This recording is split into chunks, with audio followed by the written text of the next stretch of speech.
ঘোষণা করছি যে আজ দুপুর ৩টার মধ্যে এই ফ্যাসিস্ট হাসিনার যে জাতীয় সংসদ, সেই সংসদের বিলুপ্তি ঘোষণা করতে হবে। যদি আজ বিকাল ৩টার মধ্যে এই জাতীয় সংসদের বিলুপ্তির ঘোষণা না আসে, তবে আমরা কঠোর কর্মসূচি দিতে বাধ্য থাকব। সম্মানিত দেশবাসী ও মুক্তিকামী ছাত্র জনতা, শহীদের রক্তের বিনিময়ে ছাত্র নাগরিকের অভ্যুত্থানের মাধ্যমে আমরা যেই ফ্যাসিস্ট হাসিনার পতন ঘটিয়েছি এবং একটি নতুন বাংলাদেশের আকাঙ্ক্ষা করছি, তাকে নস্যাৎ করতে বিভিন্ন শক্তি ইতিমধ্যে তৎপর হয়েছে এবং নানা ধরনের ষড়যন্ত্র এবং পরিকল্পনা করা হচ্ছে। আমরা মুক্তিকামী ছাত্র জনতার পক্ষ থেকে স্পষ্টভাবে বলতে চাচ্ছি যে এই বাংলাদেশকে ফ্যাসিবাদী রেজিম থেকে মুক্ত করার জন্য এবং একটি নতুন বাংলাদেশ, জনগণের বাংলাদেশ প্রতিষ্ঠার জন্য সকল ধরনের ষড়যন্ত্রকে নস্যাৎ করার জন্য, প্রতিহত করার জন্য বাংলাদেশের ছাত্র জনতা কিন্তু সদা প্রস্তুত রয়েছে। আমরা দেখতে পাচ্ছি নানান জায়গায় লুটপাট, সহিংসতা এবং সাম্প্রদায়িক হামলার মতো ন্যাক্কারজনক ঘটনা ঘটছে।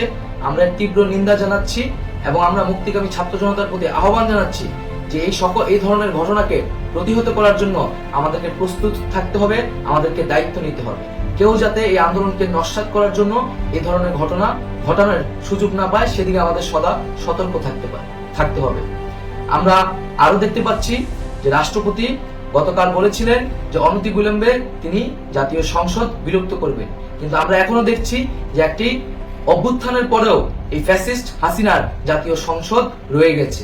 তাই আমরা ঘোষণা করছি যে আজ দুপুর ৩টার মধ্যে এই ফ্যাসিস্ট হাসিনার যে জাতীয় সংসদ, সেই সংসদের বিলুপ্তি ঘোষণা করতে হবে। যদি আজ বিকাল ৩টার মধ্যে এই জাতীয় সংসদের বিলুপ্তির ঘোষণা না আসে, তবে আমরা কঠোর কর্মসূচি দিতে বাধ্য থাকব।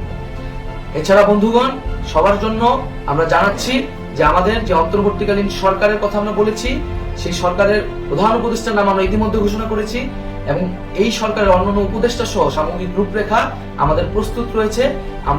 আমরা খুব শীঘ্রই সেই রূপরেখাটি জাতির সামনে উপস্থাপন করব। আমরা বাংলাদেশে স্থিতিশীলতা চাচ্ছি, সমাজে ন্যায় বিচার চাচ্ছি, সেজন্য কার্যকর পদক্ষেপ নিতে হবে এবং তার প্রথম পদক্ষেপটি হতে হবে এই জাতীয় সংসদ ভেঙে দেওয়া। এবং সবার প্রতি আহ্বান থাকবে, আপনারা শান্তিপূর্ণভাবে অবস্থান রাখুন, শান্তিপূর্ণভাবে এবং অহিংসভাবে এবং সকল পরিকল্পনাকে, ষড়যন্ত্রকে নস্যাৎ করার জন্য সদা সতর্ক থাকুন।